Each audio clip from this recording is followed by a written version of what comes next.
80వ స్వాతంత్ర్య దినోత్సవాన్ని పురస్కరించుకొని వైఎస్ఆర్ కాంగ్రెస్ పార్టీ మంగళగిరి నియోజకవర్గ కార్యాలయంలో జాతీయ పతాక ఆవిష్కరణ కార్యక్రమాన్ని ఘనంగా నిర్వహించారు. నియోజకవర్గ సమన్వయకర్త దొంతిరెడ్డి వేమారెడ్డి ఆధ్వర్యంలో జరిగిన ఈ కార్యక్రమానికి ఎమ్మెల్సీ మురుగుడు హనుమంతరావు, మాజీ ఆప్కో చైర్మన్ చిలపల్లి మోహన్ రావు తదితరులు హాజరయ్యారు. జాతీయ పతాకాన్ని ఆవిష్కరించిన అనంతరం దొంతిరెడ్డి వేమారెడ్డి మాట్లాడుతూ ప్రస్తుత పరిస్థితులపై ఆవేదన వ్యక్తం చేశారు. మహానుభావులు ప్రాణత్యాగాలు చేసి సాధించిన స్వాతంత్ర్య ఫలాలు నేడు సామాన్యుడికి పూర్తి స్థాయిలో అందడం లేదని, ఇదేనా మనం కోరుకున్న ప్రజాస్వామ్యం అని ప్రశ్నించారు. 80వ స్వాతంత్ర్య దినోత్సవాన్ని పురస్కరించుకొని వైఎస్ఆర్ కాంగ్రెస్ పార్టీ మంగళగిరి నియోజకవర్గ కార్యాలయంలో జాతీయ పతాక ఆవిష్కరణ కార్యక్రమాన్ని ఘనంగా నిర్వహించారు. నియోజకవర్గ సమన్వయకర్త దొంతిరెడ్డి వేమారెడ్డి ఆధ్వర్యంలో జరిగిన ఈ కార్యక్రమానికి ఎమ్మెల్సీ మురుగుడు హనుమంతరావు, మాజీ ఆప్కో చైర్మన్ చిలపల్లి మోహన్ రావు తదితరులు హాజరయ్యారు. జాతీయ పతాకాన్ని ఆవిష్కరించిన అనంతరం దొంతిరెడ్డి వేమారెడ్డి మాట్లాడుతూ ప్రస్తుత పరిస్థితులపై ఆవేదన వ్యక్తం చేశారు. మహానుభావులు ప్రాణత్యాగాలు చేసి సాధించిన స్వాతంత్ర్య ఫలాలు నేడు సామాన్యుడికి పూర్తి స్థాయిలో అందడం లేదని, ఇదేనా మనం కోరుకున్న ప్రజాస్వామ్యం అని ప్రశ్నించారు.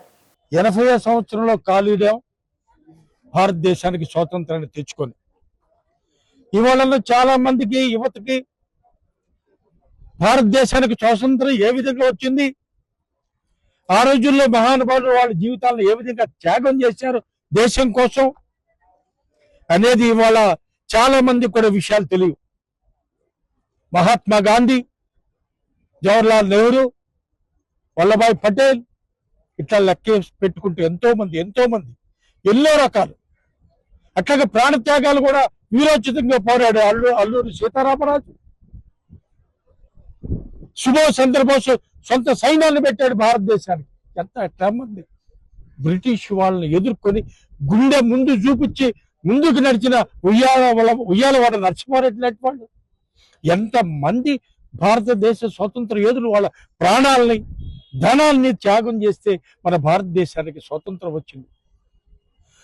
కానీ ఇవాళ స్వతంత్ర ఫలాలు సామాన్య ప్రజానీకానికి అందుబాటులో ఉండేటట్టు లేదు. కారణం వాళ్ళు ఎప్పుడు కూడా కార్పొరేట్ వ్యవస్థ మన ప్రభుత్వాలను శాసించే స్థాయికి ఎదిగాయి. ఇది మంచి పరిణామం కాదు. మనం కోరుకున్న స్వతంత్రం ఇది కాదు. అప్పుడే భారతదేశానికి నిజమైన స్వాతంత్రం వచ్చినట్లు అవుతుంది. ఇవాళ జరుగుతున్న ప్రభుత్వాలు ఎంతవరకు ఉన్న వాళ్ళకు దోచిపెట్టే విధానమే కానీ విద్య మీద, వైద్యం మీద, వ్యవసాయం మీద,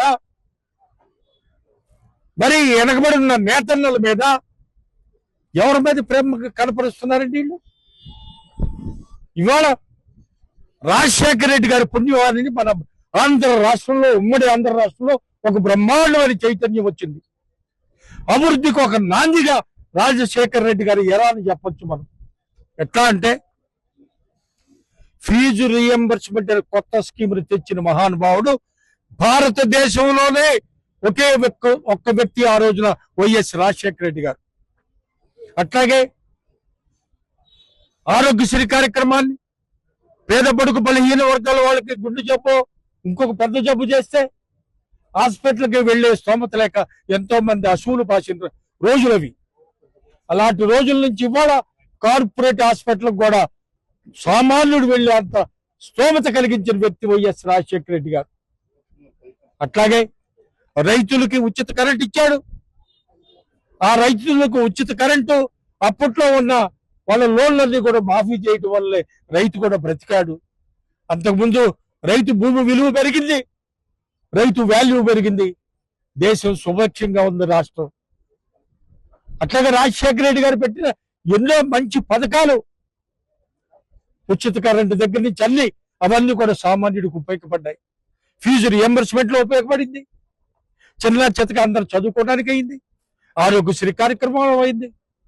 ఇవాళ అవన్నీ కూడా కుంటుపడే పరిస్థితికి ప్రస్తుత ప్రభుత్వం తెస్తుంది. ఇది ప్రజానీకం గమనించాల్సిన అవసరం ఉంది.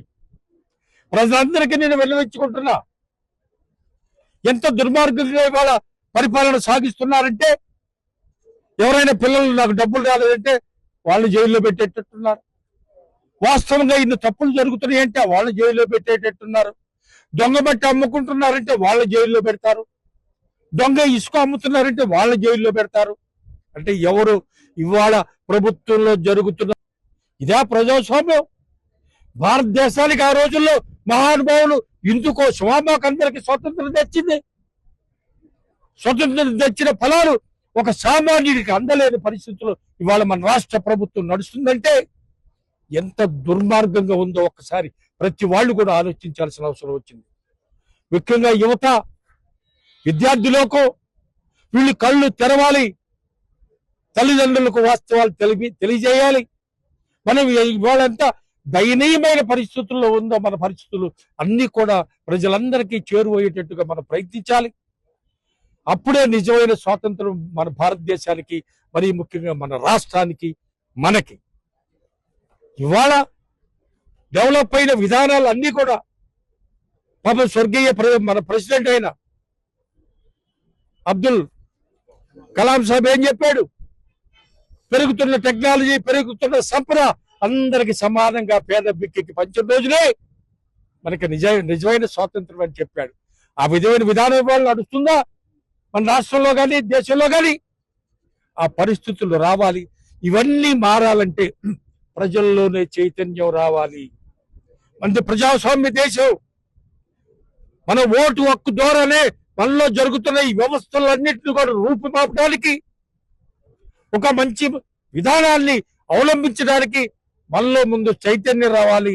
ఆ చైతన్యం పెరగాలని ప్రజలందరినీ కోరుకుంటూ ఇంకా ఎన్నో ఈ స్వాతంత్ర వేడుకలు జరుపుకోవాలని, ఈ స్వాతంత్ర దినోత్సవం సందర్భంగా ఇక్కడికి వచ్చిన మండల నాయకులు, పార్టీ నాయకులు, స్టేట్ నాయకులు, నియోజకవర్గ స్థాయి నాయకులు పేరున అందరికీ కూడా హృదయపూర్వక నమస్కారాలు తెలియజేస్తున్నా.